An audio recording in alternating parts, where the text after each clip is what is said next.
An awful lot of coffee in Brazil goes an old American pop tune, and an awful lot of Brazilians as well. More than 20 million in the old coffee capital of Sao Paulo, site of round 2 of the Formula One World Championship for 1991, the Grand Prix of Brazil.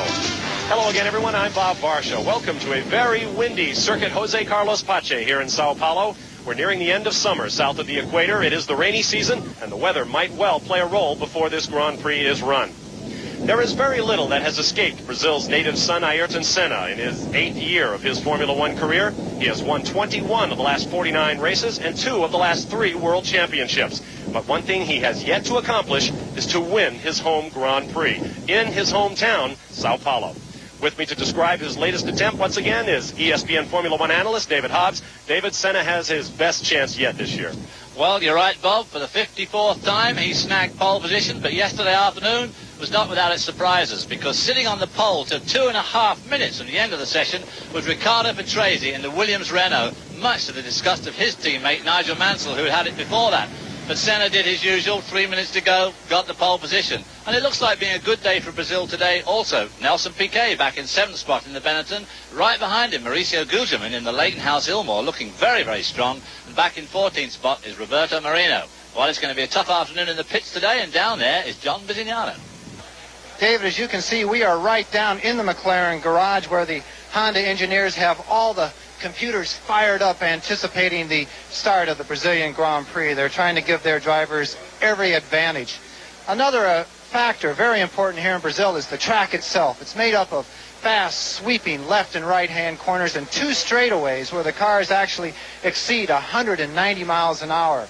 Coming into turn 1, the cars are doing over 190, and they have to decelerate down to a mere 55 miles an hour before flicking the car to the left.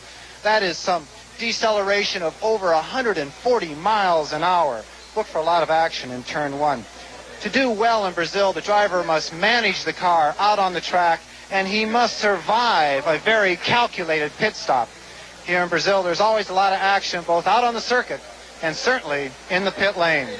Thank you, John. Over 20 million people live in Sao Paulo, Brazil, and virtually everyone will be watching television to see if favorite son Ayrton Senna can pull it off this year. ESPN Speed World coverage of the Formula One Grand Prix of Brazil is brought to you by Busch Beer. Head for the mountains of Busch. By Acura Automobiles. Experience precision-crafted performance. And by Quaker Steak. The Big Q is one tough motor oil. We'll be back. Shifts are being completed in the Ferrari car. Bob Varsha and David Hobbs with you. Let's take a look at our weather conditions coming in. Very warm, 80 degrees and higher, 95% humidity. It has been raining on and off all morning here in Sao Paulo. Wind will be in the driver's faces coming up the pit straightaway. Chance of rain? Yes, it's been going on all day, as I mentioned, and that warm temperature will have severe implications for the pit strategy as this race develops. We're about to send the field of 26 on their way for 71 laps of this 2.687-mile circuit, and it's an interesting one, David. Well, it is, because the front straightaway in front of us here, they peak out at about 190 miles an hour, go down to second for turn 1, now called the Senna curve. It's basically a 15-curve track. It's got quite a bit of elevation change. It's a medium speed, 126 miles an hour in qualifying, a lot of gear shifting, 26. And, of course, for most Formula One cars, it goes the wrong way. It's predominantly left-hand circuit. And even someone like Ayrton Senna had to buy himself a strap to hold his head up during this race today. High G-force is expected. The cars are rolling off to warm tires. Let's give you the starting lineup for the Grand Prix of Brazil. On the pole for a record 54th time, the runaway crowd favorite, Ayrton Senna, in the McLaren Honda V12 with a record lap of 126 miles an hour. Next to him on the front row, Riccardo Patrese of Italy in the Williams Renault V10, making his record 210th Grand Prix start. On row 2, Nigel Mansell of Great Britain in the second Williams Renault, fastest in the morning warm-up. Next to him, Gerhard Berger of Austria, a man with something to prove in the second McLaren Honda V12. He hasn't been on a podium since Italy last year. Row 3 is all Ferrari and all Frenchmen. Jean Alesi of France, making his second start for his new team, and Alain Prost right next to him in the number 6 spot, second quickest in the morning warm-up. Watch Prost. Row 4 will be Nelson Piquet of Brazil in the Pirelli-shod Benetton Ford. Highest Pirelli runner. Those ahead of him all have Goodyear tires. Next to him, countryman Maurizio Gugelmin in the Leighton House with its Ilmor V10 engine. Gugelmin has legs burned when his fire extinguisher went off in his car during the morning warm-up. He may not go the distance. Row 5 will be Stefano Modena of Italy in the Tyrrell Honda with the V10 engine that took Senna to the championship last year. Next to him, the big surprise in qualifying from Belgium, Bertrand Gachot in the Jordan Ford with a V8 engine running very well. Row 6 will be Eric Renard of France in the Larousse with a Ford V8 next to the Dallara Judd V10 of Emanuele Pirro of Italy. Row 7, Andrea de Cesaris of Italy in the second Jordan Ford next to the second Benetton of Brazilian Roberto Moreno. Row 8 will be Ivan Capelli of Italy in the second Leighton House next to the Tyrrell Honda V10 of Japanese Satoru Nakajima. Row 9 will be Aguri Suzuki of Japan in the second LaRousse Lola Ford next to Belgian Terry Boutsen in the Ligier with Lamborghini V12 power. Row 10, J.J. Leto of Finland in the Dallara Judd V10 next to Italian Pierluigi Martini in a Minardi with a Ferrari V12 engine behind his head. Row 11 will be Italian Gianni Morbidelli in the second Minardi next to the Lotus of Mika Hakkinen of Finland, youngest driver in the field at age 22. Row 12, Eric Comas of France in the second Ligier Lamborghini next to the AGS Cosworth of Gabriella Tarquini of Italy. The 13th and final row, all British, all Brabham Yamaha V12s. Martin Brundle next to teammate Mark Blundell. Those who failed to make the cut in final qualifying, Alex Caffey and Michele Alboreto in the two footwork Porsche V12 cars, Stefan Johansson of Sweden and Julian Bailey of Great Britain. Those who did not pre-qualify in Friday morning session, Eric Van der Poel of Belgium, Nicola Lorini, Pedro Chavez of Portugal, and Olivier Griard of France. Let's get a quick pit update now as our pole sitter brings the field to the grid. Here's John Visignano. Very quickly, Bob, Senna is actually in the T car. He says there wasn't anything wrong with the race car, but he just prefers the handling on the T car. Berger had a problem with the rear end of his McLaren. They did not find anything wrong. I hope the problem has sorted itself. Modena, he has had an engine change. They had a pickup problem. Gugelmin is taking the start, but they don't know how long he's going to last. He's in a great amount of pain. We have new gearboxes on Pirro and Boots, and we're ready for a lot of pit action. The car is coming to the starting grid. Once they settle into position, there will be a red light, and within a few seconds, some 10 to 15 seconds in the first round at Phoenix a couple of weeks ago, we will get the green light and send the cars on their way. The sun is now breaking through for the first time today. The track will heat up. If we do get another rain squall, it will dry out very quickly. The cars have come into position. Turn them up. 233 revolutions per second per engine.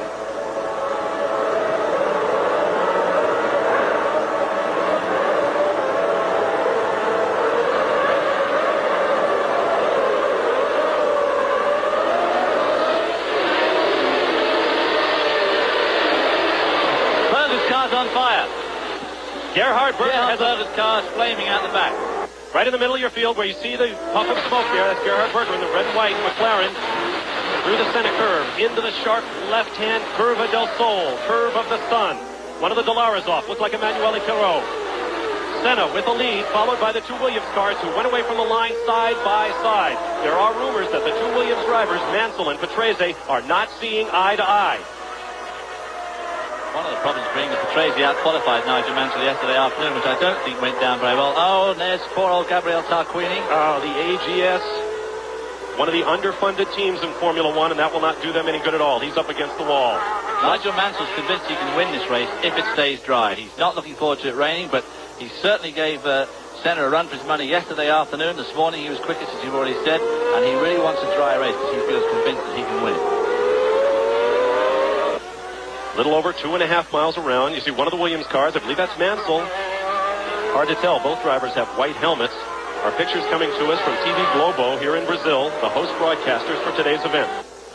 Gerhard Berger's car, when it went by here from the grid, was spewing out flame and smoke out the back. It must have been some sort of oil leak that developed while it's stationary on the grid and has managed to burn itself out. Into the curve that is named for him. The Senna S goes Ayrton Senna. Some 75,000 seats here at the Jose Carlos Pache circuit. Many thousands more are standing along the fences. The economic situation has improved here in Brazil, and a lot of people were able to afford a couple of $100 for a ticket to this race. Gerhard Berger's car still leaving a trail of flame as he went past the commentary box here, but not much smoke. Senna seems to be putting a bit of a distance between himself and Mansell. This is one, of course, Senna's really strong points. He gets off to some absolute dynamite starts. Here was your order at the end of lap 1. Senna, Mansell, Patrese, Jean Alesi, Gerhard Berger in a car that may have a problem. Nelson Piquet in 6th, followed by Alain Prost, Stefano Modena in the Tyrrell, Mauricio Gugelmin in the Leighton House with those damaged legs. and Bertrand Gachot in the Jordan in the 10 spot. Because what basically happened to Guterman this morning was the fire extinguisher went off, and of course with that carbon dioxide compressed in there, what it does, it gives you frostbite. It sprays right on his leg, and effectively gave him a spot of frostbite right on his leg, which apparently is very painful and could be highly dangerous.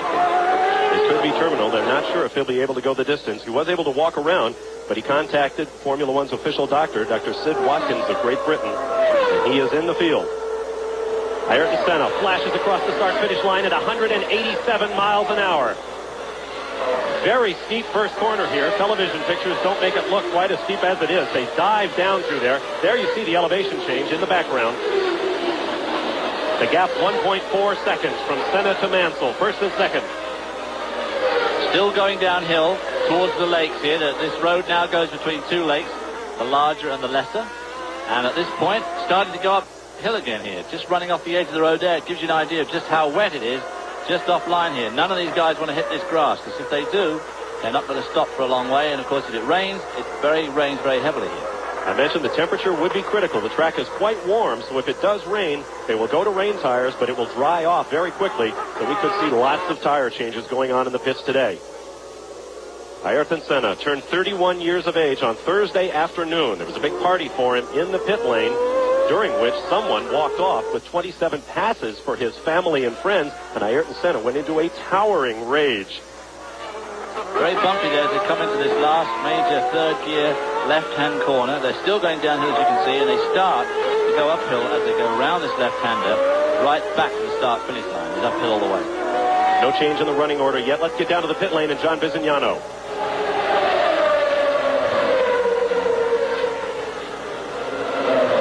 I am in the McLaren pit, and it is a mystery here exactly what's wrong with Gerhard Berger's car. They were hoping that it could be something as simplistic as a blocked breather tube, and that had filled with oil or other type of flammable liquid, and when he took off, that blocked breather tube came open and found something hot. But right now they're down here. I can count 5, 6 extinguishers waiting for him to stop, which he has not chosen to do yet.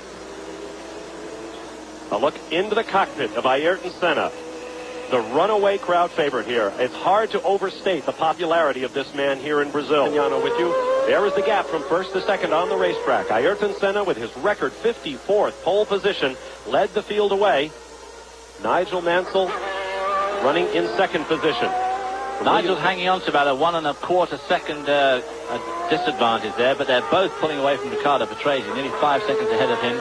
Right behind him is young Jean Alesi in the first of the two Ferraris. So a lot of action going on there, but unfortunately, you better be prepared to see that this is the only car you're going to see this afternoon. As long as it's still running, this is the car we're going to be looking at, and there's nothing we can do about that. Ayrton Senna. Everything he does makes news down here in Brazil. He has broken up with his longtime girlfriend, an enormously popular television figure named Xuxa, and he is now reportedly dating an American model. Ayrton Senna said in Phoenix he loves the United States. I guess I know why now. I wouldn't be surprised to see him do an Emerson Fittipaldi and buy himself a house in Miami, which of course has got the closest weather approximation to here in Brazil. Emerson Fittipaldi has won twice on this racetrack, also known as Interlagos. David already explained the two lakes on the infield, Superior and Inferior, and the track runs between them, hence Interlagos, between the lakes. But of course, Senna's big hope, his big wish today, and of course the fervent hope of the thousands of people stacked into these stands, is that he's going to win this race, because that would be the first time he's won his home Grand Prix. Al Prost, meanwhile, lurking back in 7th spot, has won this race a cool 6 times since 1980. Including last year when he broke the hearts of the fans here by coming out and winning in only his second race with Ferrari. Across the start-finish line they come, still on full tanks. Now then, one of the things these guys are going to have to be careful here is undoubtedly going to have to be a pit stop. This is a hard course on tyres, medium speed, like I say, about 125 miles an hour. They're definitely going to have to make a pit stop. The thing they're going to have to be very careful is that they don't end up making two. And so both Senna and Mansell, who are driving away from the field at a particular speed, have got to be very careful here of how they abuse or use their tyres. It's no good running out of tyres too soon. making a premature stop at, say, lap 15 or 18, when they may well have to make another one before the race is over. Because this is the time of the race when the tyres really get their hardest thrashing. The car's the heaviest, and they're trying to put as much daylight between himself and Nance as possible. Let's get a pit report with John Bizignano. David, just a little bit more information on that tire situation. Everyone on the grid was on the softest possible compound. It was the C compound for Goodyear, and Pirelli was their very, very soft compound. And what you're saying is that the team managers here are scared to death of them wearing out those tires on the full tanks, trying to fight for the battle up front. If they make 2 pit stops, they are absolutely dead. They have to manage the car. They have to manage the tires.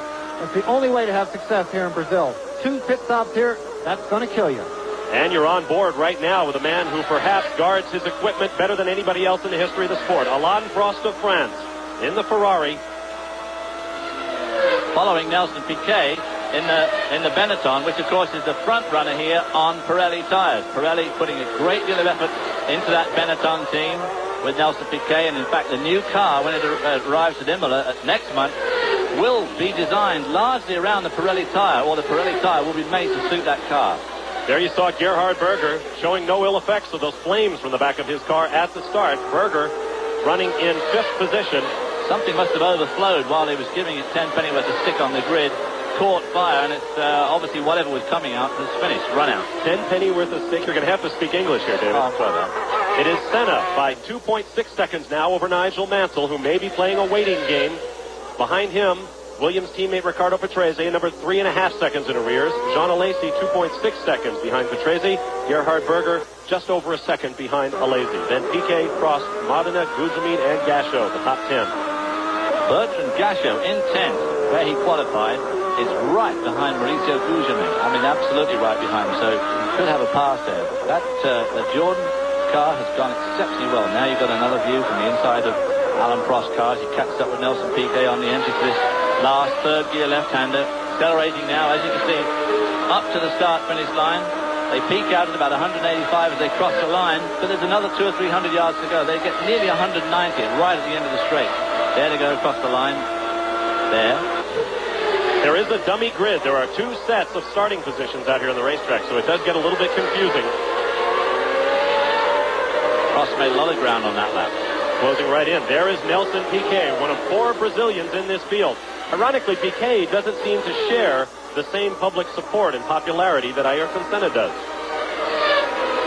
Nelson Piquet, of course, not only the first car on Pirelli, but of course the first V8 engine car in this race. That's got the special Ford HP engine as opposed to the Ford Cosworth, and it develops a good bit more horsepower and revs a lot more. This engine in this car is reputed to pull over 13,000 RPM, which for a 3.5-litre V8 is pretty staggering.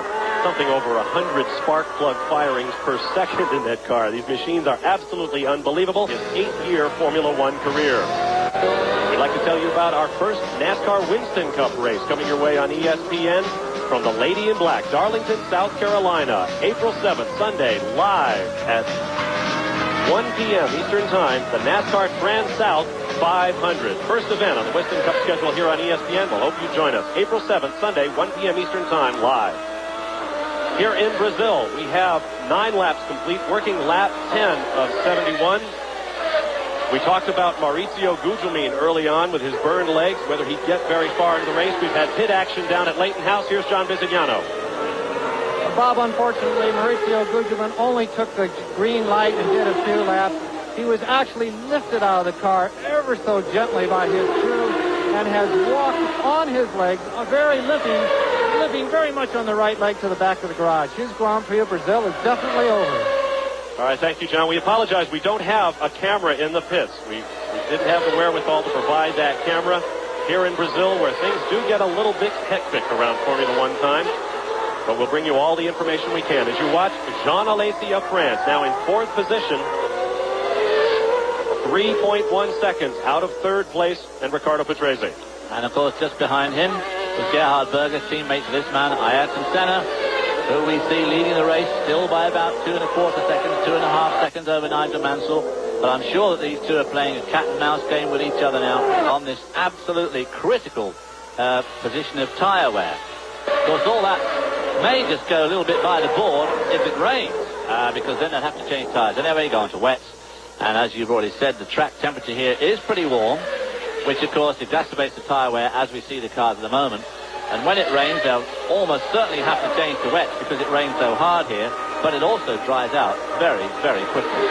You saw the gap from first to second place as Ayrton Senna makes his way around with the black, green, and yellow colors of Brazil on his helmet, as they have been since his days in the World Karting Championship as a teenager. The man, by consensus, may be the best driver ever in Formula One. It's so hard to compare a man like Senna with a Fangio or a Sterling Moss. Hard enough to compare him with one of his contemporaries like Alain Prost. But the statistics are starting to pile up in Senna's favour. There's no doubt about it that when it comes to qualifying, he's in a class of his own, and I think a class in his own probably ever, because the competition is undoubtedly much more strong today than it was, and of course there's a lot more of it. Ayrton Senna won his 54th pole here today. Counting ahead, I believe if my math is correct, in 3 more races, if he takes the next 3 poles, he will arrive at a pretty staggering statistic. He will have started on pole in fully half of the Formula One races in his career. And when you think of the first 2 teams he drove for, the Tolman, which was struggling a little bit when he drove for them in 84, and even Team Lotus in 85, that is an absolutely incredible statistic. Nigel Mansell leaving plenty of road there between himself and the edge, possibly not just hustling that car along quite as hard as he could, which would all be part of the cat and mouse game here of making these tyres last. They've got to make these tyres last at least 30 laps or 20 laps, because that'll give them another 40 odd to go. But of course it'll be an easier 40 as the fuel load's gone down. Working lap number 13. Senna has turned out the fast lap of the race at a 1:21. He qualified at 1:16.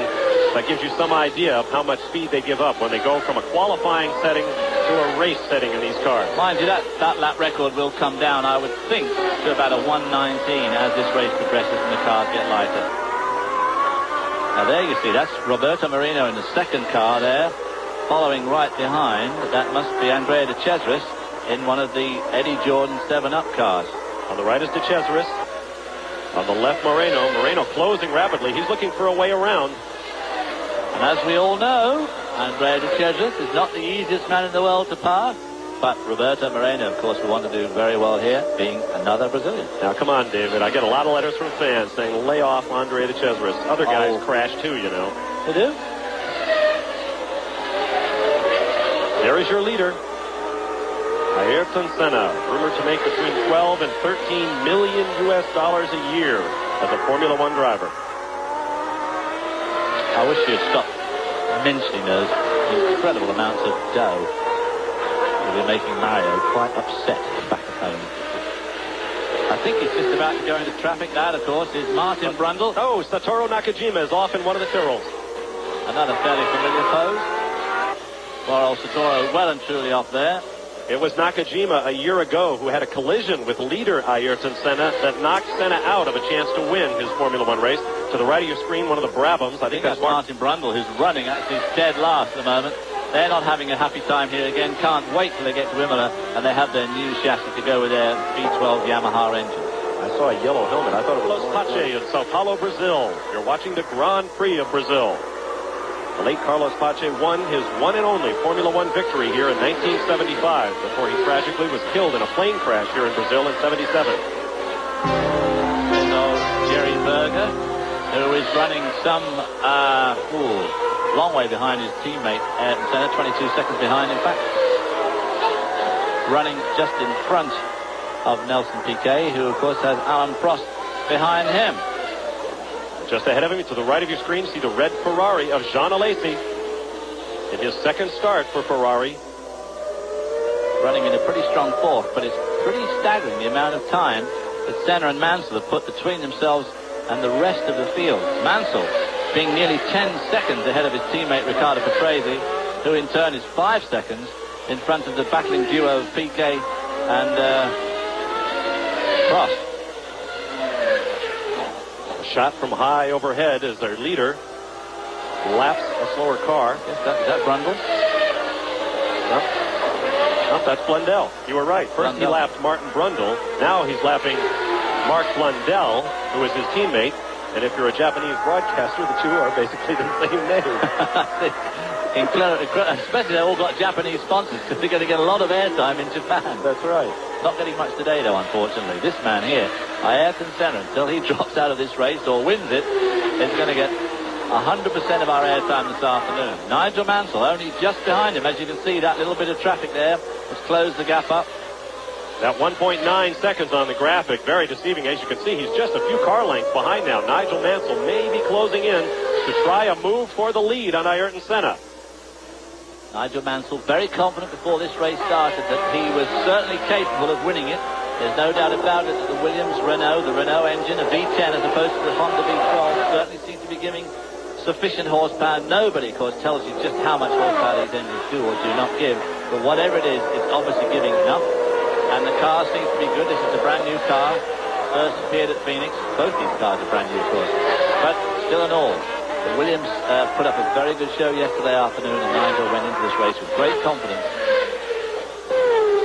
Confidence which at the moment does not seem to be misplaced.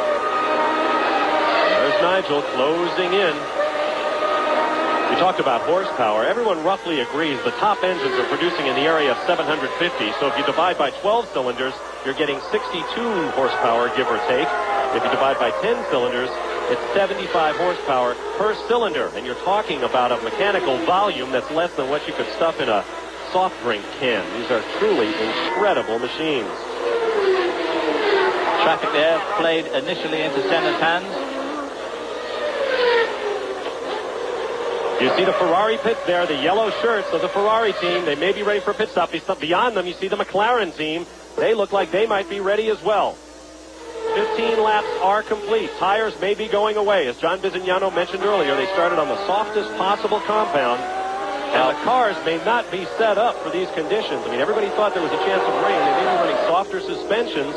The cars looking for a little bit more grip, maybe going through their tires. Well, I think also that the McLaren team have had to run harder than they wanted to because of Nigel Mansell and the Williams. And if they have to stop within the next couple of 3 laps, they're going to be in serious trouble because, as you say, 16 laps down, that really is just a fraction too early. From high overhead, there you see the gap. Nigel Mansell now has dropped back just a little bit.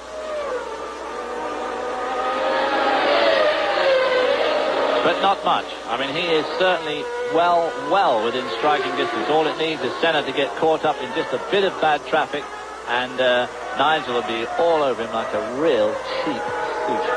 And we have Alain Prost in the pits. Here's John. Alain Prost is in the pits. The car is up in the air. They had a little bit of trouble.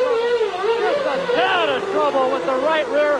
One of the rear tires just went past me and is in excellent shape. But definitely must have been losing a little bit of grip. Alain Prost did not like the way the car felt. The fronts are also in good shape. These tires are not rooted in any way. They just lost a little bit of grip, and he wanted to make a change. The Goodyear tire engineers will tell you that the cars have become so easy on tires that wear is not a problem. When they run into problem is on wheel spin, coming off these corners as these incredibly powerful engines want to spin the tires on these cars. Oh, there's Ivan Capelli. Capelli in the Leighton house has stopped on the course. Alain Prost has dropped back to 7th position now as a result of that pit stop. So it's Senna, Mansell, Patrese, Alesi, Berger, Piquet, Prost, Modena. I'm not sure that's updated information. I think Prost was running 7th at the time. I think he's further back than 7th now. Yeah. John has another thought from the pits. The reason they brought Prost in so early, his tires looked very good when they came off the car, is that I guess he was stuck behind Piquet and just couldn't get around him. So they decided it was a managerial decision to bring him in, break the 2 cars up, and let him go back on the track with some new rubber. But David, I'm wondering, can that same situation develop and also make Prost drive very hard and have to stop twice, which of course will be devastating to him. There's no way he'll be able to recover from 2 stops. He's come in very, very early. Well, of course, he has lost a fourth of his fuel load, so the car has lightened up a little bit. And I think he could probably go to the end. Nigel Mansell making a perfect pit stop in his area, and everybody jumping all over the car. A bit of problem with the right side. Almost killed the engine. Mansell definitely having a problem with the engine. A terrible misfire. I believe he had it in the wrong gear. That automatic gearbox, he could not find first gear. He was trying everything. I heard him go through at least 4 gears while everyone was frozen around him.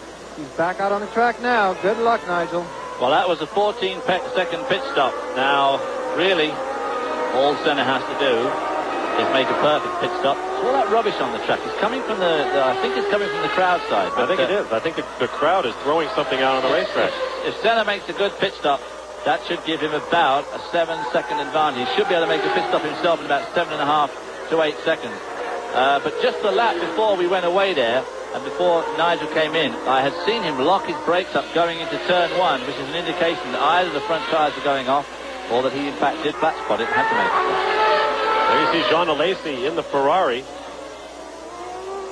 who will now be up to 3rd spot. Nigel Mansell behind him, so make Alesi now. Senna is now in. Our race leader is in the pit. Here's John.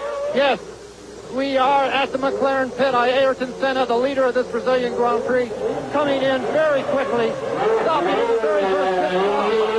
And he is out of here. He had no trouble whatsoever.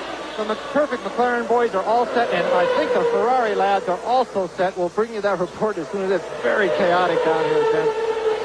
6.93 seconds. It's hard to get one much faster than that. Ayrton Senna might, all other things being equal, have won the race right there.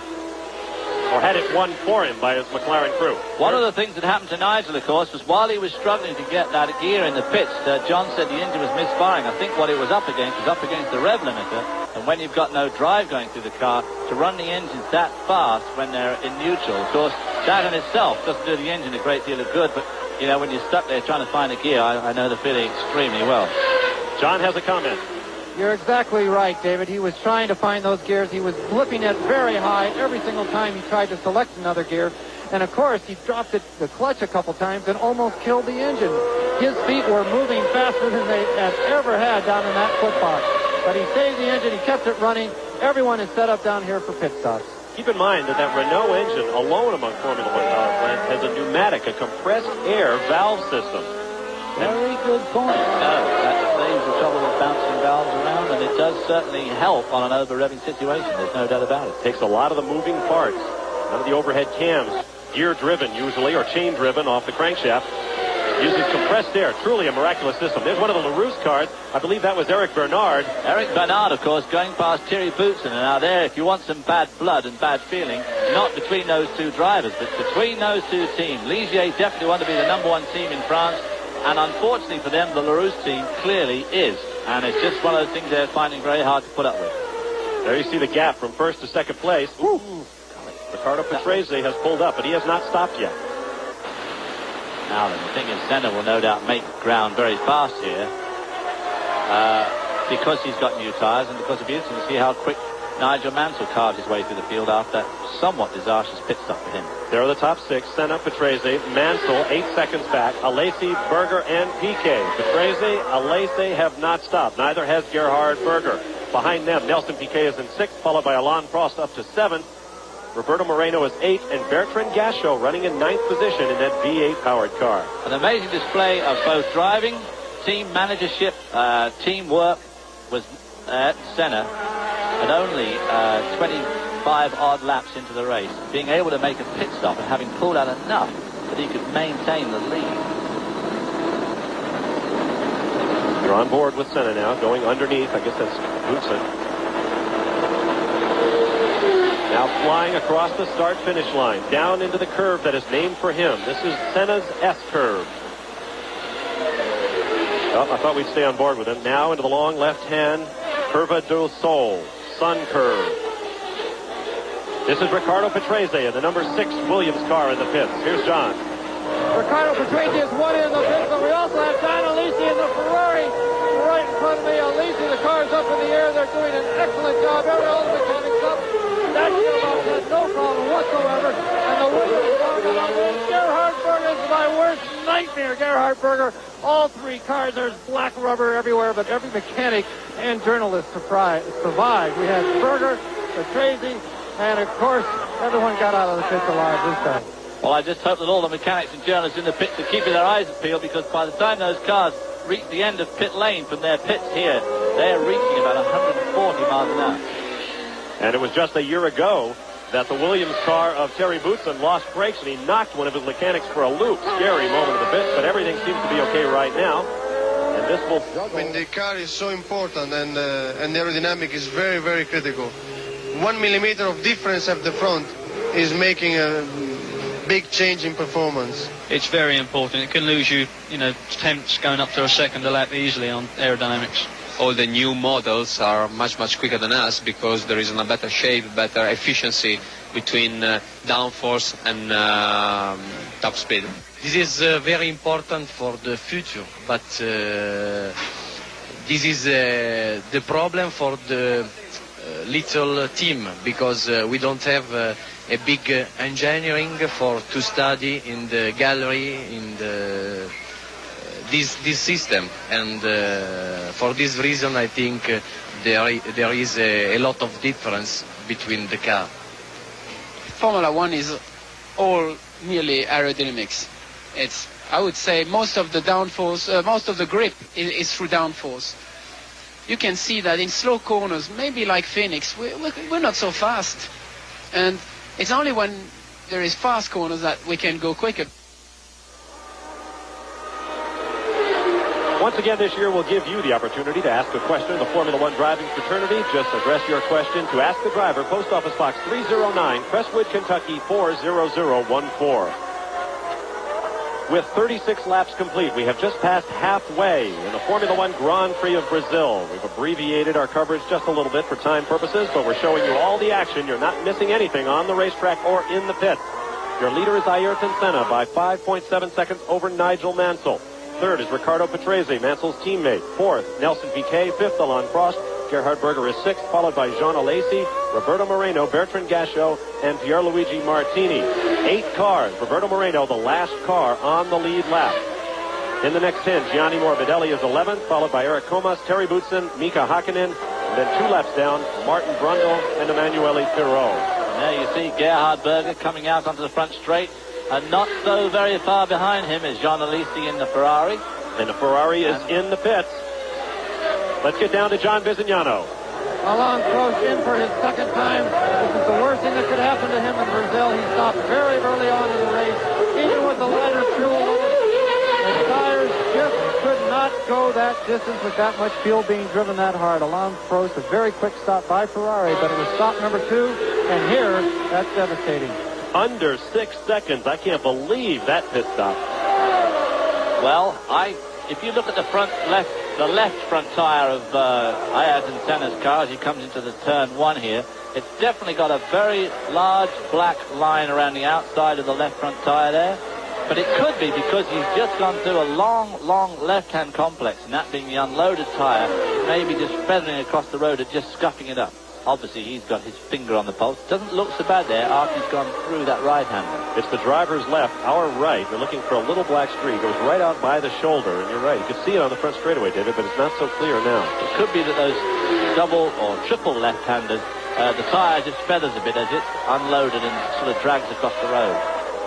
But nevertheless, whatever's happening, Nigel Mansell is certainly winding him in slowly but surely. 4.8 seconds behind now. Just a few laps ago, he was 7.5 seconds.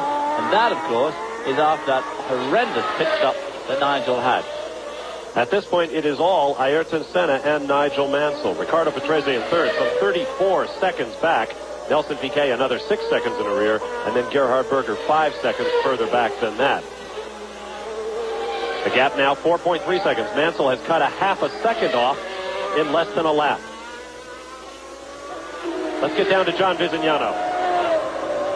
David, what they're thinking that black rim is around the tire is that the tire is picking up rubber, just as you say, when the tire feathers around those corners, it lifts up off the ground just ever so slightly, and they think that it's scuffing along the track and picking up black rubber that has been laid down on the surface of the track. They're hoping that it's nothing more serious than that. Well, it certainly could be that, because it appears worst of all as he goes into turn 1, which is after he's been through that long left-hand complex of corners, starting off with that third gear left-hander. There you see the distance now. The yellow dot on your picture is Ayrton Senna. The green is Nigel Mansell. Third place, Ricardo Patrese, just crossing the start-finish line. We are working lap number 40 of 71. Our pictures being provided to you by Globo TV here in Brazil, and we thank them for that. Our timing from Olivetti and Longines.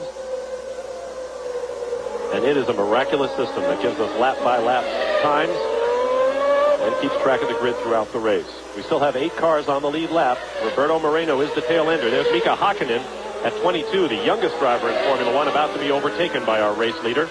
Hakkinen running 13th. Team in Formula One now a bit down on luck.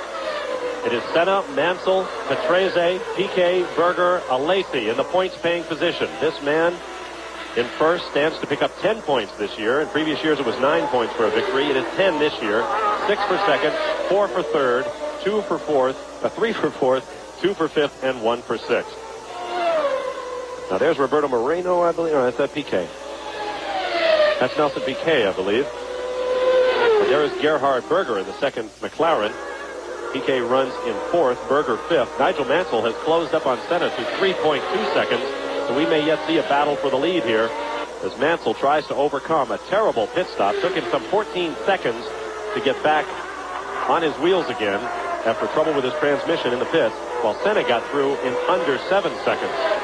Interesting to see if anybody else decides to do an Alan Prost and make 2 tire stops. But it's going to be kind of over my dead body-ish from either Senna or Mansell at this stage of the game. That's Gerhard Berger in the second McLaren. He is running in 5th spot, trying to catch up Nelson Piquet in the Benetton, who's just a few seconds in front of him there. There you see Nelson Piquet coming down that long left-hander. Right behind him, Gerhard Berger. This is that first left-hand corner here, third gear. And then it's all left from here up to the pits. And I think that's what making that stripe on Senna's tyre as he picks up rubber as the tyre feathers across the road. Berger, of course, having to look good in these races. The pressure is really on Gerhard Berger because Senna this year has suddenly leapt to an extreme prominence over his team driver, and Gerhard Berger must be looking over his shoulder. And of course, one of the people he's going to see over that shoulder is young Michael Andretti. Here comes the Ferrari team in action once again. This is John Alesi. Here's John. John Alesi has come into the very fast Ferrari pit area. They are working overtime today. In talking to Lee Gogg, the manager of Goodyear International Motorsports, he said what Ferrari is trying to deal with here is that the car just isn't fast enough, and they're trying to find different tire combinations out there on the track to help their drivers. I've looked at every single tire that has come off of these red cars. There is no problems with the tires whatsoever. They have no blisters of any kind whatsoever, definitely picking up some rubber. But what they're looking for out there is nothing more but a little bit of extra speed. Well, that one just cost him. Alesi was in the 6th and final points-paying position. As you look down on Nigel Mansell, who is now close to within 3 seconds of our leader, Ayrton Senna. Alesi dropped out of the final points-paying position. If he can't get back into it, that could be costly later on in the season, as Ferrari and McLaren are expected to battle for constructors' honors. In 1991, 3.4 seconds. That's not current information. It is 2.9 seconds by my watch from Nigel Mansell up to Ayrton Senna. There is Mansell making his way around. And what a drive if he can overcome 7 extra seconds spent in the pits. Well, in effect, of course, he's already overcome those 7 by being just this close behind at this stage. Now, this is a sudden camera cut here. That, in fact, is Gerhard Berger and Nelson Piquet. Nelson Piquet in the blue and yellow Benetton being followed by Gerhard Berger. Very clever camera cut there from McLaren to McLaren. Built to fool you and us, but it didn't get us this time. I'm wondering what are the Brazilian announcers talking about? We got a battle for the lead brewing. We're going to go back and look at this. On board with Gerhard Berger as he attempts to close up behind Nelson Piquet. Team managers up and down pit road will be watching this little battle because Gerhard Berger has obviously got a clearly superior car. He's also got new tyres. Nelson Piquet still has not stopped to change his Pirelli tyres. He also has a V8 engine on a high-speed course up against a V12. It should be kind of a lopsided battle. I think we'll see on this start-finish line that now Piquet there, car definitely swirling. Possibly it's time for him to come in and change those tyres. flashing through. You see that the track was banked at one time. They just used a small section of the front straightaway here at Jose Carlos Pache. Berger there, applying the coup de grace. PK is going to fight him. Fighting every inch of the way, staying in right there. That curve. This track was heavily modified before they moved the Brazilian Grand Prix here a year ago. In fact, there were 10 years when Formula One did not come here. The old track was banked in sections, not big banks like a place like Charlotte or Indianapolis. Excuse me, I didn't even hear on ESPN. We want to tell you about some other programming coming your way later today, live. Major League Spring Training Baseball. It'll be the world champion Cincinnati Reds coming off that Cinderella story in last year's World Series against the new-look New York Mets, who have added, among others, Vince Coleman to bring a little speed to the Mets. 7:30 p.m. Eastern Time, live from Port St. Lucie, Florida today. Preseason baseball here on ESPN. With 45 laps complete of 71 scheduled in the Grand Prix of Brazil, Ayrton Senna is your leader now by 4.2 seconds over this man, Nigel Mansell, who's beginning to lose ground to our race leader. Nelson Piquet is in the Benetton pits. Here's John. Nelson Piquet is certainly in the Benetton pits, and they did a lot of work on his visor. The mechanic stepped in between those two wheels and gave him not only a good wiping of the visor, but gave him another tear-off, something I've never seen done before in a very quick Formula One pit stop. But now the Pirellis, their number one team, has made the change. Nigel Mansell here about to put a lap on Emanuele Pirro in the Dallara Judd. Mansell's actually lost a little bit of ground because they've been going through 5 minutes traffic the last couple of laps. He's now 4.1 seconds behind. Certainly not out of it by any means, but has lost about a second and a half over the last 3 laps. It is Senna, Mansell, Patrese, Berger. Nelson Piquet's pit stop will drop him back out of 5th, so move Alain Prost up to 5th. John Alesi back into 6th. Then Roberto Moreno in 8th, who has just been passed by our race leader, Ayrton Senna. So we have 7 cars remaining on the lead lap. Nigel Mansell still has the fastest lap to his credit, a 1:20.4 seconds. I imagine that will go even away because last year Gerhard Berger in this race did a 1:19 and change for fastest lap. Clouds building up on the windward side of the track, so we may still see more pit stops here as these guys come in and have a frantic change to rain rubber. But as we get nearer and nearer, some of these guys are going to be prepared to take the risk and run even in pretty wet conditions on slicks. That would be fun, wouldn't it? And for them, I'm glad I'm up here. This man can do it. We saw a couple of years ago in Montreal where Ayrton Senna drove around in the rain on slick tires, which runs contrary to anything any engineer would ever tell you. But he was able to lead that race until finally he came in for tires and eventually the engine let go and gave Terry Boutsen the victory. But right now, Ayrton Senna having things all his way as he tries to win his home Grand Prix for the first time in his 8-year Formula One career. The victory would also give him 28, breaking a tie with Jackie Stewart for second on the all-time victory list behind Alain Prost. Ayrton Senna's list of statistics getting more and more impressive by the day in such things as laps led, miles led, fastest laps, pole positions, race wins, percentage of race wins, and of course percentage of poles are all pretty mind-blowing. Our old friend Chrissy Konamaki in his National Speed Sport News brought up an interesting item the other day. Senna now leads in wire-to-wire victories. The late Jimmy Clark led 13 Formula One races start to finish. Senna now has 15 and working on his 16th here today. Not an easy thing to do, a wire-to-wire Formula One lead. There you see Roberto Moreno, and there is Nigel Mansell running in second spot. Senna has not speeded up. Mansell still has the fastest lap of the race, but Mansell has lost a little bit of pace. Could be having a few problems with that gearbox. Could be his tires have gone off a little bit. It may be that he was the guy that was hustling just a little bit quick. We don't know. Mansell, in fact, has lost a lot of ground, 2 seconds on that last lap. He is now 7.7 seconds down as he attempts to put a lap on Roberto Moreno. Nothing but clear track behind this guy. Not making much ground on Roberto Moreno through that first left-right S, the center S is the first corner here. Not making much ground on Moreno through there. There's Senna on the long uphill climb and very steeply uphill into a right turn. Long right-hander in about 3rd gear. And then he enters a tight section of the race. Oh, there's Pierluigi Martini off in the Minardi. Ooh, well and truly grounded. We got a bridge near home where trucks do that. All four wheels off the ground, which is somewhat inconvenient when you want the car to go. They have a parking lot here at the racetrack where I may have done it in our rental car, old boy. I forgot to mention that. You may have to push. Martini apparently will give it up. We don't know where that is because the camera wouldn't shoot, go out enough, pull out enough to let us have a look. And we're not quite sure where he is on the track, but it didn't look like a very good spot to me.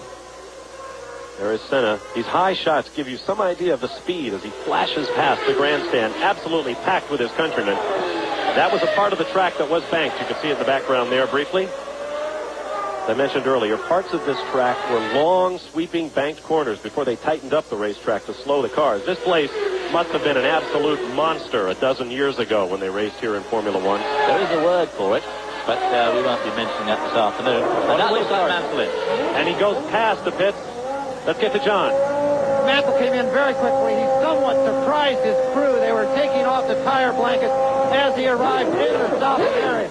Oh, no more trouble once again trying to find that first gear. At least he was prepared for it this time. He's out on the track with new rubber. He was losing ground to the leader. Let's see what happens with the brand new, a lot of grip coming out of those C-type Goodyears. I was double checking. They were C's that they put on. They're the very lots of grip out of the C's. Yes, I'm sorry. I confirmed with Lee Gogg that they are C's going back on the car. We thought they might do some B's, but they are C's. It was a closer moment than that, John. Nigel rolled forward as the car hit the ground and caught the jack under the front of the car very nearly. This race with 56 laps complete. 15 laps remain of the 71 in the Grand Prix of Brazil, and the skies are dark. There are reports that there is rain on parts of the circuit. It has been raining on and off all day, and it would only be appropriate, I guess, that we see rain before this is over. There's a look, I believe, at the second-place car of Nigel Mansell. Yes, that's Nigel in the red number 5 on the front of his Williams.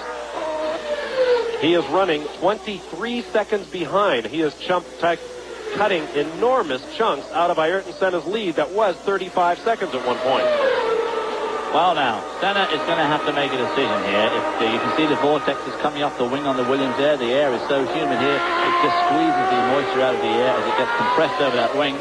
If Mansell's eating them up at that sort of pace, if Senna's going to come in for a pit stop and maintain his lead, he needs to do it before that lead gets any shorter than it is. On the other hand, he may just decide to stick it out. But Nigel Mansell are showing signs of some sort of wear to us here anyway. Nigel has made 2 pit stops. He came in the second time with a cut. He was losing air in one of his rear tires. And he is hanging it out on this 2.6-mile racetrack, trying desperately to reel in Ayrton Senna. Now the reports is that the rain is getting heavier on the far side of the racetrack, where Nigel Mansell is just leaving. He's coming up onto what we'll call the front straightaway, not really straight, past the pit, with 14 laps remaining.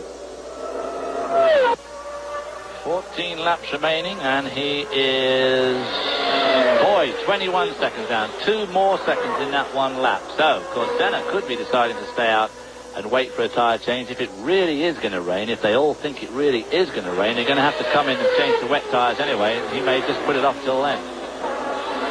Here are the cars that are out of the race. Gabriele Tarquini is out. Maurizio Gugelmin, whose legs were burned in that chemical fire. He is all right, but in some pain, so he is out of the race.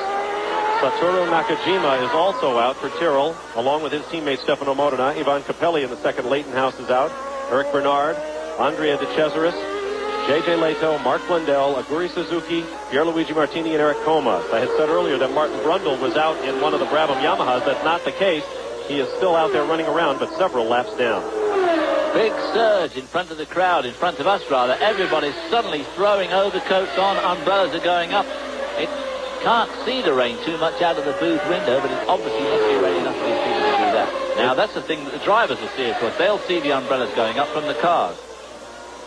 Running order: Senna, Mansell, Patrese, Berger, Prost, and Piquet. As you see, Prost and Piquet more than a minute down, but all of that could change in the next few moments if the rain starts to come down again. Senna has completed 58 laps. You saw Jean Alesi there in the Ferrari. The red and yellow, or the yellow with red striped flags out at turn 1, which is normally indicates oil. Of course, just at the moment it's indicating that it's damp and could be slippery. There is Nelson Piquet in one of the Benettons, leaning hard over with his neck, trying to counteract the incredible G-forces and turning here. At high speeds, these cars will subject their drivers to more than 4 times the force of gravity. They can stop and produce 5 Gs under braking, going from 180 down to 70 miles an hour in about 100 meters and in just over 1 second. Nelson Piquet in 6th place. That'll get him a point, of course. And he came 3rd just 2 weeks ago in Phoenix. So Nelson Piquet strongly running in the points in the Benetton. New car coming in 2 weeks, or a month, Imola. Ironically, Nelson Piquet dislodges that man, Jean Alesi, from the 6th and final points-paying position. Just a year ago, Nelson knocked Alesi off the podium, as I recall. At this very race. Yeah, by this very overtaking race. him on the last lap. Dash to the finish line.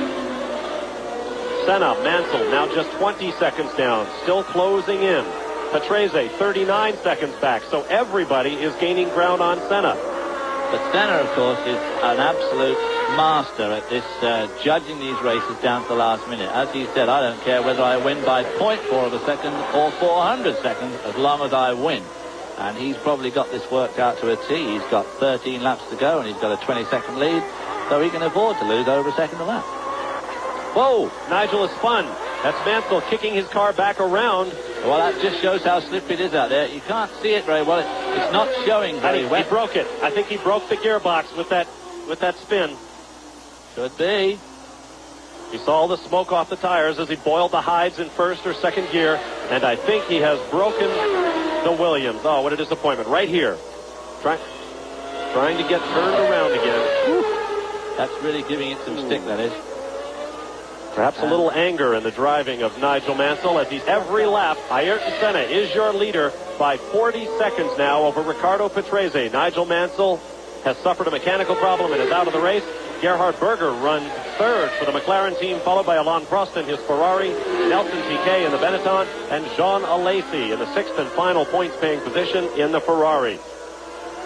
Roberto Moreno runs 7th a lap down, followed by Bertrand Gachot in 8th, Gianni Morbidelli in 9th, and Mika Hakkinen in the Lotus in 10th position. And that is Mika Hakkinen right behind Ayrton Senna. Boy, I hope Mika Hakkinen doesn't make some ghastly mistake here and run into Senna, who, of course, has turned the wick down tremendously. Now he's got that huge lead over Ricardo Patrese with just 9 laps left to go now. He's just really, really cooling it because he so desperately wants to win this his home Grand Prix. And I just hope that Hakkinen doesn't get carried away with the great feeling of pride and emotion that he can get by overtaking Ayrton Senna. And hope he doesn't slide into him, because it obviously is a bit slippery out there. Through Descida do Lago, the trip down to the lakes, as you see. Nigel Mansell has made his way back to the pits, waving to the Brazilian fans. Back to the Williams garage. Back to his airplane for jetting back home to England, to the Isle of Man, where he lives with his wife and children. Ayrton Senna, well out in front, pulling a tear off. Pulling it or wiping it?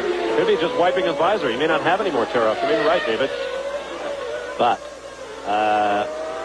running a very, very conservative pace now. Lead down to 31 seconds, but with only 8 laps left, 8 and a few hundred yards. That should be no problem at all. I'm sure he's got the whole thing under situation. If you remember at Phoenix just a couple of weeks ago, he slowed right up at the end of that race too. There we see a camera shot that we only just suddenly started seeing in the last 5 minutes. Somewhat confusing the first time we saw it, but it's a good shot, but we haven't seen more of that. Brazil is the home of the fado, the folk songs that are roughly akin to the American blues. For 7 years, Ayrton Senna has been singing the blues in his home race, but now in his hometown, the Brazilian Grand Prix moved from Rio to Interlagos last year. He could not win it last year when he collided with another car on the track while leading. This year, he has led from the beginning. For the 16th time in his career, it would appear that Ayrton Senna will win a Formula One race from flag to flag. Well, now you've just said all that about him winning. I think he'll probably croak to a halt in the next 3 minutes. But there is a method to my madness, my colleague. But he's... let us hope he does flag to flag at this stage. It would be absolutely heartbreaking. There you see Ricardo Patrese in the Williams, now in 2nd spot. Ricardo Patrese, who's been going very well all weekend, for a long time yesterday afternoon, held the pole position, was finally squeezed out of it by Senna at the end, and had a great race, at Phoenix just a couple of weeks ago. Riccardo Patrese has been brilliant in qualifying thus far this year. At Phoenix, he did just 3 laps. Warm up, a hot lap, cool down, parked the car third on the grid. Here, he came out and led most of the second session, as you say, and finished second.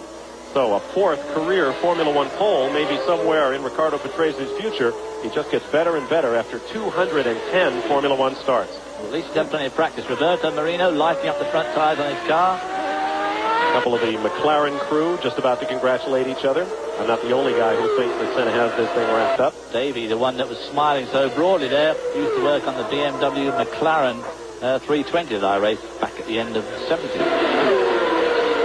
Saw Roberto Moreno in the Benetton there, being overtaken by this man, Riccardo Patrese.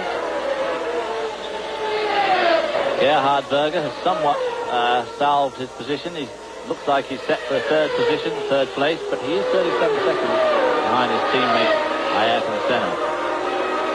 14 cars remain in the race. Senna, Patrese, Berger, Prost, Piquet, and Alesi all on the same lap. 7th is Roberto Moreno, followed by Bertrand Gachot and Gianni Morbidelli, each 1 lap down. 3 laps in arrears, Mika Hakkinen in the Lotus, Terry Boutsen with the Ligier, and Emanuele Pirro in the Dallara. 4 laps down is Martin Brundle. Make that 13 cars remain in the race. Nigel Mansell also being shown as 4 laps down, but we have seen his untimely end on the racetrack. Hakkinen and Gachot are sort of men of the match in a lot of ways. Gachot's had a broken exhaust header for fully 2/3 of this race, which certainly will be costing him some power, and he's hanging on to a good 8th spot there in this brand new The final few laps of the Formula One Grand Prix of Brazil. I want to remind you that coming up Sunday, April 7th at 1 p.m. Eastern Time, live here on ESPN, the first NASCAR Winston Cup race of the year, the Trans-South 500 from the track too tough to tame, Darlington, South Carolina. So be sure to be watching Sunday, April 7th at 1 p.m. Eastern Time, live here on ESPN. Ayrton Senna has 3 laps remaining to achieve his goal, long held, of winning the Brazilian Grand Prix. There you see Riccardo Patrese running in 2nd position in the Williams, who is catching up Senna at a prodigious rate. He is closing up several seconds per lap. Of course, Senna is allowing him to do that. We'll see whether he has timed it perfectly. Well, of course, we're assuming Senna is allowing him to do that.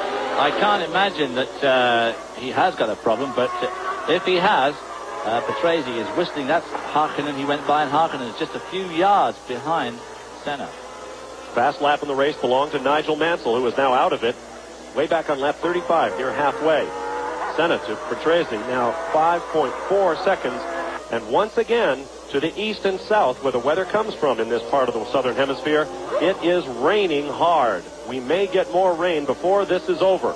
A crowd of some 100,000 Brazilians on their feet, cheering their man's every move. Ayrton Senna. Let's get a comment from John Bisignano now in the pit lane. Bob and David, let's remember the rule on this also. At this late stage in the race, the officials could actually throw a red flag due to rain. They would not expect everyone to come in and change tires or try and slip and slide their way around the circuit on slicks. If it's pouring on one side of the circuit, you could see a red flag. And with Ayrton Senna in the lead here in Brazil, the chances of that happening could be even greater. Well, the lead is down to 4.1 seconds. If they're going to throw it, they better start thinking about it. There you see Senna going down to the corner between the lakes, and that coming to the top of the picture is Riccardo Patrese. And if it's as slippery out there as it could be, both these guys will be treading carefully. But Patrese has got that carrot right in front of him as the race leader. There will be 1 lap to go this time around. 2 laps to go right now, but we're working lap number 70. There you see what Ayrton Senna's seeing. We don't see any rain on that lens. Usually pops up if you do. We don't. Yes, there is rain coming onto that lens. The track itself is looking just a little bit, yes, it's changing a little bit. Locking up the right front there, obviously very, very slippery out there. There's the part of the track, a turn known as Bico de Pato, Duck's Bill, because it happens to look like a caricature of a duck, through Mergulho, known as diving uphill, and then into Subida dos Boxes, if you'll forgive my Portuguese, climb to the grandstands.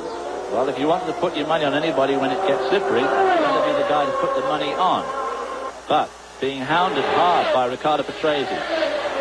The flagman gives him 1 lap to go. You know, we think of Honda as the dominator in Formula One, and they are now, but it wasn't always that way.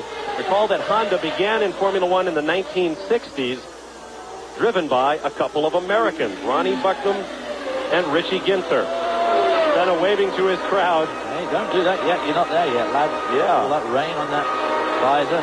Slippery down there. Tight left-hander here, third gear. Senna is a very intense man, but he is also very emotional, and I wouldn't be surprised if there are tears in the eyes of Ayrton Senna shortly. And rain coming down very heavily on the backside now. But as David has pointed out, if there's anybody you want to be driving your car in the rain, even on slick tires, it's this man. If I wanted to get to the airport in a hurry and the conditions were a bit dodgy, that's the guy I have driving my cab. You may need him to make your airplane tonight. But it seems to me like he's pulled out a bit more, and I didn't see Patrese in that picture at all, which I would have expected. And the rain now coming down in torrents on the front straightaway. What a way to end the race. The way it was all morning. Absolute horizontal rain and wind. It is coming down in sheets now, but nobody is leaving. They are rushing to the pit walls in their street clothes. No umbrellas, no ponchos. This is a very special moment in Brazil. Look at the track. It is absolutely glassy with water. This is where slick tires, of course, become incredibly dangerous. It is Ayrton Senna to an absolute bedlam. Papers thrown in the air from every grandstand as he heads into the corner named for him, Senna's S. Ayrton Senna has done it. One of the few goals that he has left untouched in Formula One is now complete. He has won his home Grand Prix. Unofficially, it is Senna, Patrese, Gerhard Berger, Alain Prost, Nelson Piquet, Jean Alesi, and Roberto Moreno in the top 7. And the corner workers step out to give a Brazilian flag to Ayrton Senna. Let me unfold that for you, pal.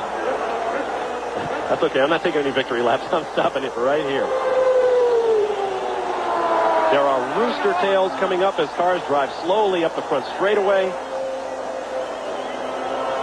It is chaos here in Sao Paulo, Brazil.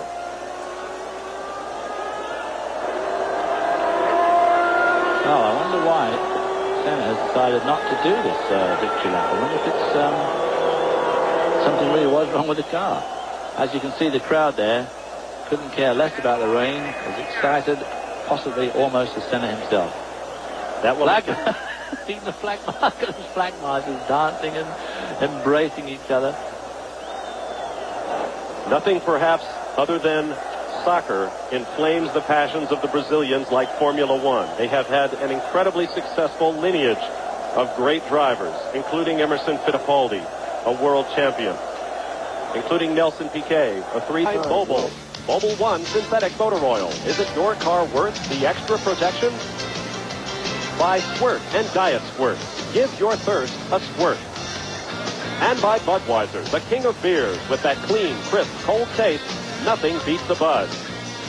As the celebrations continue in Victory Lane, we'll give you a look at our overall results. Ayrton Senna over Ricardo Patrese and Gerhard Berger. Alain Prost finishes 4th, Nelson Piquet 5th, and Jean Alesi picks up the final point for 6th position. The next 6, Roberto Moreno, Gianni Morbidelli, Mika Hakkinen finishing for the Lotus team, Terry Boutsen of Belgium in the Ligier, Emanuele Pirro, and Martin Brundle. Bertrand Gachot, unfortunately, broke with just a couple of laps remaining. A look at drivers' points after 2 events. Ayrton Senna with 10 points for each of his 2 victories, with an 11-point lead in hand over Alain Prost, who has 9. Ricardo Patrese and Nelson Piquet each with 6, followed by Gerhard Berger, Stefano Modena, Satoru Nakajima, Aguri Suzuki, and Jean Alesi. In the constructors' points, McLaren Honda lead Ferrari, followed by the Williams team, Benetton, Tyrrell, and LaRousse. Final comments now in the pit lane. Here's John Bizignano. Well, Bob, I have to think F1 spelled backward is if Nigel Mansell would not have spun, would he have been able to catch Ayrton Senna? If the rain would have come a couple laps earlier, what would have been the result? Ayrton Senna on the winner's stand, very weak, very shaken. They say that he could have gotten dehydrated, but there's going to be samba tonight in Brazil. This country is going to celebrate from corner to corner. All right, thank you, John. David, your thoughts on this eventful day? Well, there's no doubt about it that on the podium there, Senna looked in very, very second-hand condition. And if it had rained and he'd had to make some pretty lightning reflex movements in that car, he obviously would have been difficult. He had a problem with his arms, but unbelievably satisfying result for him in his own country. And as if symbolically, the sun has come out over the circuit Jose Carlos Pace to celebrate a victory by a Brazilian. Our next race will be coming your way from Imola, Italy, the San Marino Grand Prix, Sunday, April 28th at 8:30. We hope you'll be watching for that as well. For John Bizignano, David Hobbs, I'm Bob Varsha. It has been a wild day. It began and ended in rain, but there will be celebrations, as John said, all over Sao Paulo for Ayrton Senna's victory. So long from Sao Paulo, Brazil.